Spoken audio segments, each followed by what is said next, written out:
I love you guys. You guys really mean a lot to me. All right, so there's three individuals.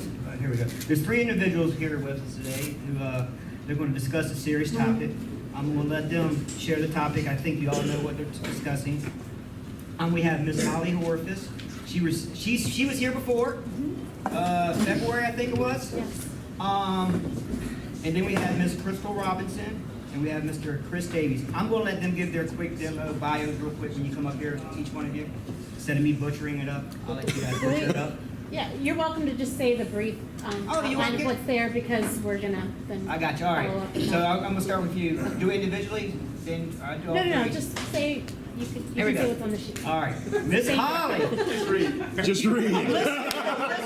See, now you're getting heckled. You like this, huh? I'm used to it. It's a two-way street. Come to my house. I get that all the time, so I'm used to it. All right, Miss Holly, she resides in Manassas, Virginia with her husband and two kids, Kaylee, who is 11, and Tyler, who is 9. She works full-time from home as a conference planner for an association that's based in Connecticut.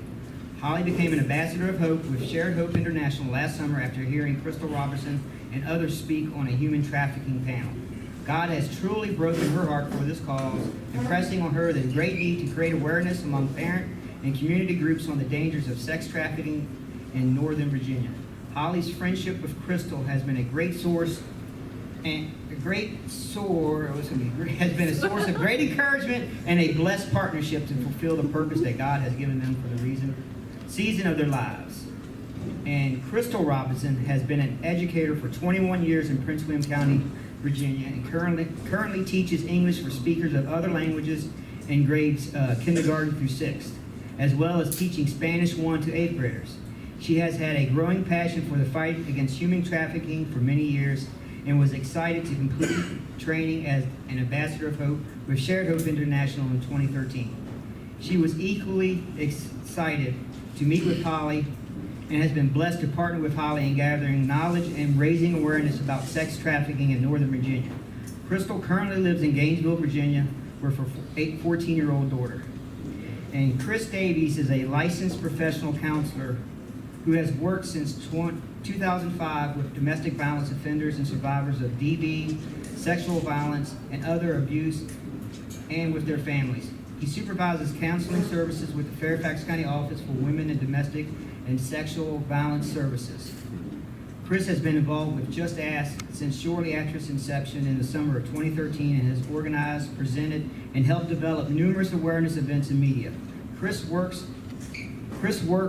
and the work of the Office for Women in Domestic and Sexual Violence Services and other Just Ask partners have brought together faith communities, educators, law enforcement, service providers, community leaders, parents, teens, and neighbors to fight human trafficking and empower and heal survivors and their families. So now, the mic is yours.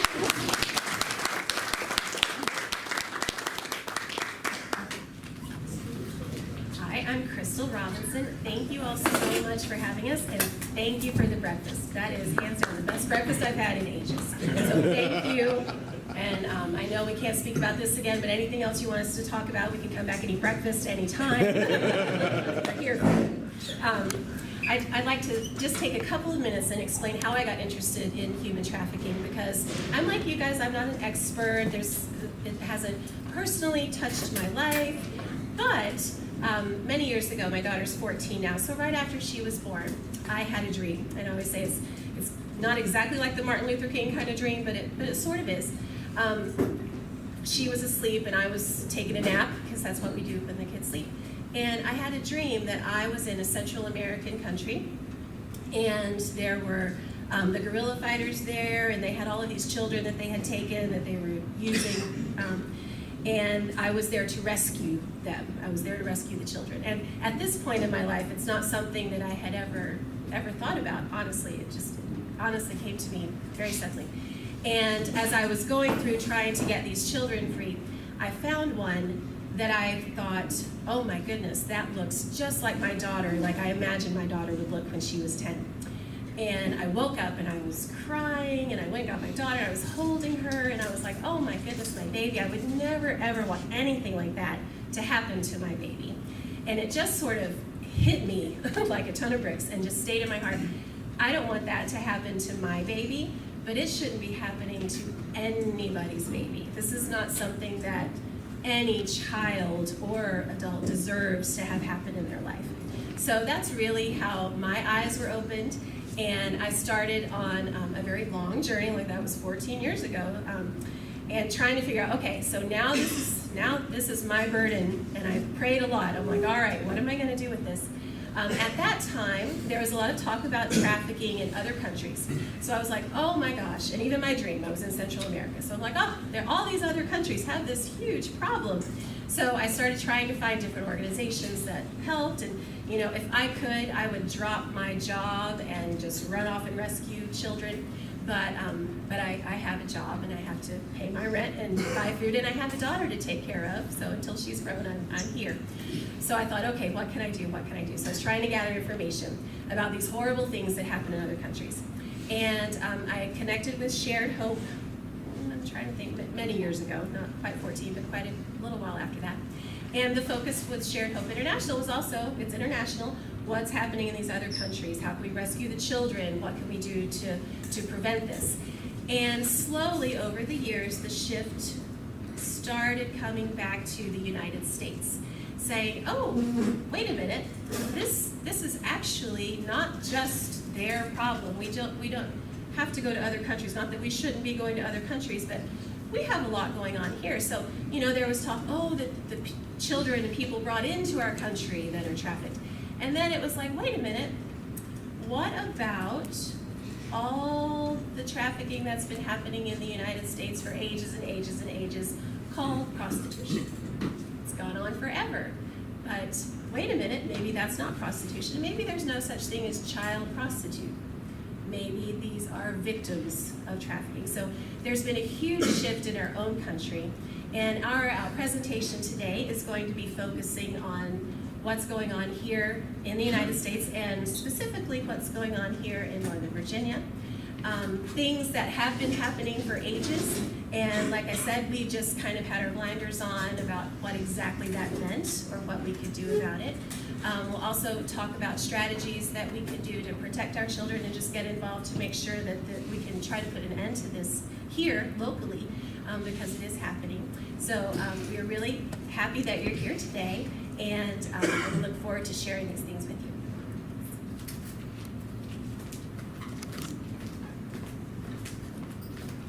And you can tell I like the breakfast so much that I found a reason to come back, so thank you for having me back. I enjoyed being here in February. I'm glad to be here again. Again, my name is Holly, and I heard Crystal speak, and that's what got me involved with Shared Hope and with fighting sex trafficking, because I thought I was going to a panel to talk about international trafficking. And it just hit me so hard when I found out we were talking about domestic sex trafficking in our country, not just our country, but in our town, local, here in Prince William County, and that it was affecting all of our schools, all of our middle schools and high schools, and that no one was immune. Middle class, upper class, any class or race, no one was immune. And with having a daughter who's now 11, and this was only a year ago that God really stirred my heart. There was that righteous anchor that he stirred up in me that said, this is not right. Something needs to be done. And I thought, what in the world can I do? I know, I'll call that lady Crystal that was talking on the panel. I'll start looking into Shared Hope.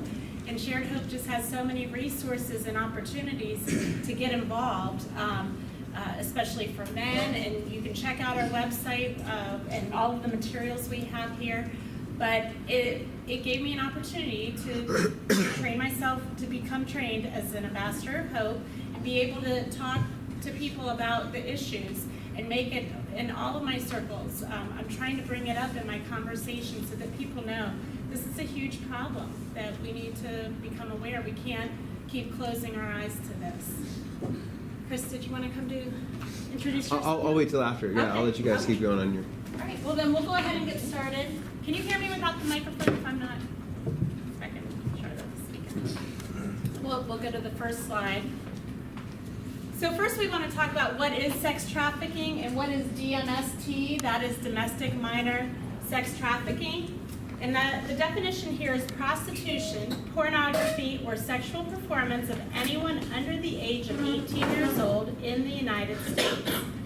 And so that is the definition we're going to use for minor sex trafficking. Human trafficking is the recruitment, harboring, transportation, provision, or obtaining of a person for the purpose of labor, services, or a commercial sex act through the use of force, fraud, or coercion. And those are important words. But basically, you're considered a trafficker if you participate in any of these things: the recruitment, the harboring, the transportation, provision, or obtaining. If you have any role in that, you are a trafficker.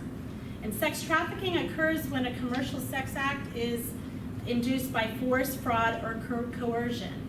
Okay? This is not a voluntary thing. Or, here's the big or, in which the person induced to perform the act has not yet attained 18 years of age.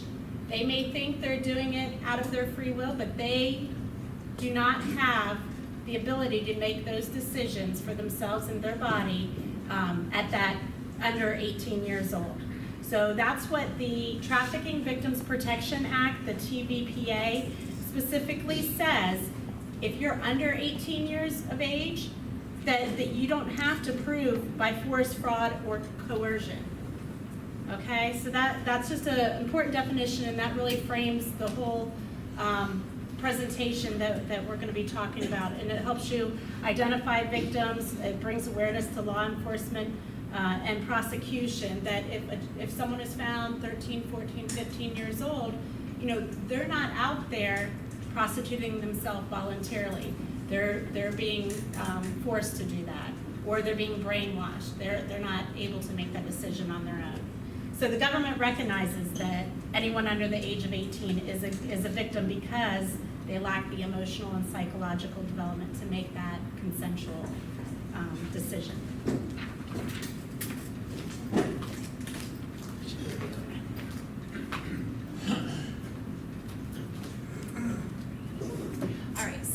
Some quick facts that we have for you. And these are best estimates. It's really hard to tell how many children are exploited because there's no place where they can go sign up to say, hey, I'm being exploited. So honestly, the numbers are the best that we can estimate. So an estimate of 100,000, I've heard it up to 300,000. I don't know if you have any different numbers, Chris. But those are the two I've heard. Yeah. Yep. Somewhere a lot. Let's just say lots and lots and lots of children. And those, again, are estimates because these children are not self-reporting. It's a huge problem in our country. The average age of first exploitation is 12 to 14. Do any of you have any middle school children? I do. Got an 8th grader going to 9th grade, okay. Are these stats local, international? National, U.S. U.S. stats. Yes, this is for the United States, yes. So I have a 14-year-old daughter, so this is something that I'm scared to death about. And I try not to be, smother, like, oh my gosh, I need to know every single thing you're doing, but kind of I do. The reasons that traffickers prey on vulnerable youth, if you look at that age, and if you have children that age or no children that age, you can think about that. And I also teach 8th graders, so I see this, I live it at home and I live it at school. Not always, the most forward thinking. There's some great kids out there and great kids can get pulled into this, but you're young and you're vulnerable at this age. And traffickers know that. So something that they can do is really prey on that. So they can take these kids, and often it'll be the ones who, may need some encouragement or maybe looking for something that they don't have at home. We think of this as happening to kids who have a history of abuse. That's definitely the case. They could be abused at home, so that makes them think, all right, I can get into this other relationship. How is that worse than what I have at home? Runaways, absolutely vulnerable, absolutely vulnerable. It takes, I think there was a statistic, like less than 48 hours of when they're run away, they could be approached by a trafficker because they're out there looking for these vulnerable kids.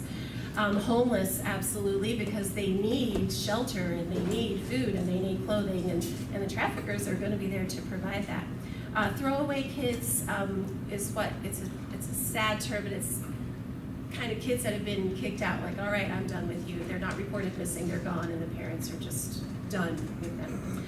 lonely and disconnected. And I really want to talk about this lonely and disconnected, and also middle and upper class families, because I know I've talked to some groups out in Gainesville, and you know, the thought is, I'm sure it's here the same in Woodbridge, like, well, you know, we've got a nice house, we're in a nice neighborhood, the kids are in nice schools, this isn't going to happen here, you know, we got this, we're in a good place, you're in church, it's good.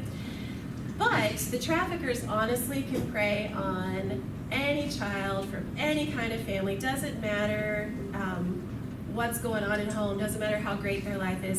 If they see a vulnerability, they can definitely prey on that. So especially in our, you know, middle and upper class families, sometimes you may have parents, so I'm a working mom, working dads, parents are gone a lot, so the kids might be home, they might be lonely, or even just at this age, the conflict between the kids and the parents can create this sort of barrier that has them stepping away from the family and kind of out here isolated where someone can prey on them. Also, the allure of this lifestyle that can be presented, and it can happen through friends at school, it can happen at the mall. Malls are big places for this, and also through the internet. We'll talk a bit more about that later, about the access that traffickers have to your children through the internet and social media. So just to keep in mind as we're talking, this isn't what we would think of as their problem over there, oh, those poor people. This is definitely something that can happen to any child in any family.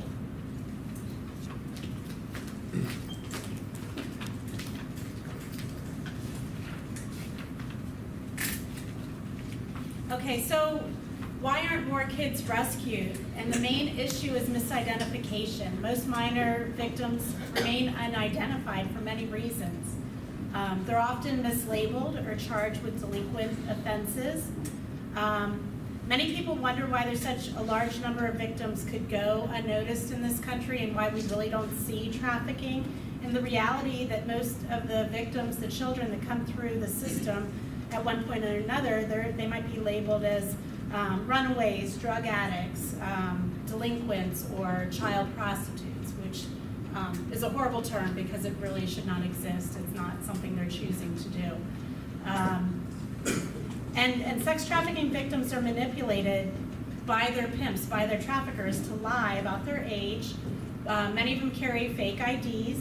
They deny their victimization, and they show extreme loyalty to their trafficker.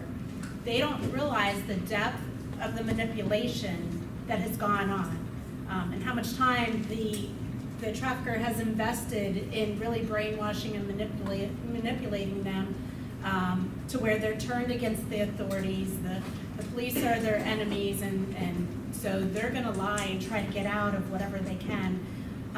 Also, the shame, the guilt, or the loyalty to the trafficker because they believe that they're loved is the way they kind of maintain this anonymity. There's also some common misconceptions, and they're all listed there. Prostitute, slut, promiscuous is what many people think of these kids, or they're a gang member, they're juvenile delinquent, they're runaway truant, and here's another major misconception, that they're always female.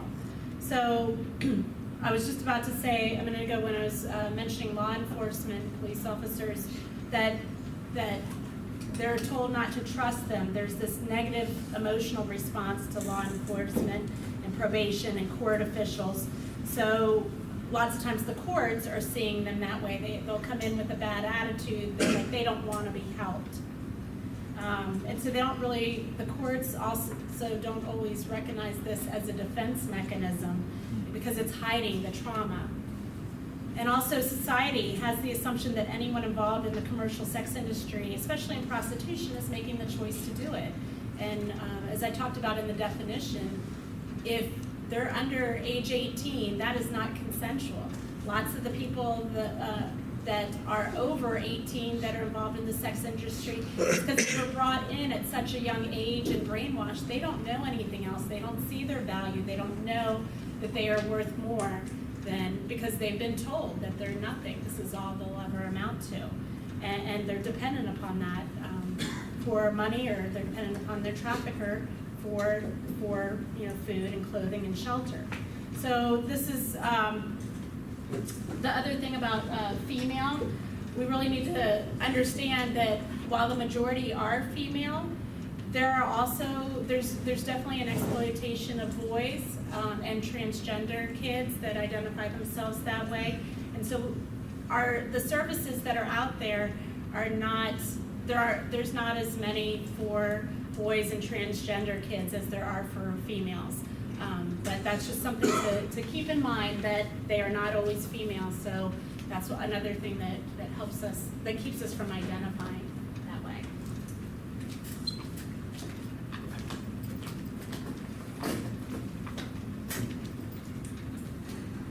All right, so thinking about recruitment and grooming, because this is big business. The people who traffic these children, they make a lot of money off of them. So they put some time into their job. They're very expert at what they do. So one of the things, when they're targeting, they may have someone set up as a spotter. Again, we talked about malls, this can happen in the mall. And we were at one of the Just Ask Virginia presentations, and someone had said that they actually saw this happening in the mall. So you can have a spotter who's like, oh, okay, I see someone who could be vulnerable, or maybe they're walking with their head down, or they look like, oh, they might be able to use a friend, or they might be open to someone coming in and talking to them. It doesn't have to happen at the mall. It can happen at school. Definitely can happen at school. Definitely spotters in the school saying, I'm already in this. There's pressure on me to get someone else involved in this. Let's see who's vulnerable. Let's see who I think we can pull into this. Recruiter. A recruiter is someone who's going to take the time to mold that person, to start the brainwashing process. A lot of times the traffickers are using these techniques, I call it, honestly, it's brainwashing, making the child think, oh, I'm in love with you. If it's, a girl, like it could be an older boyfriend, like, oh, I'm in love with you, we're gonna have this wonderful life together. I need this favor. I need you to do this for me. Okay, that happens a lot. That's a very common thing. And then quickly turns into trafficker. So the trafficker, as we saw in the definitions earlier, is the person who is exploiting this person for gain. All right, and then honestly, once they switch over, my prayer is that we can equip everyone to recognize what's going on in the spotting and recruitment phase, and not get into the trafficking phase. Because for the children, once they are trafficked once, a lot of times it's videotaped or there are pictures, and then that's held over their head.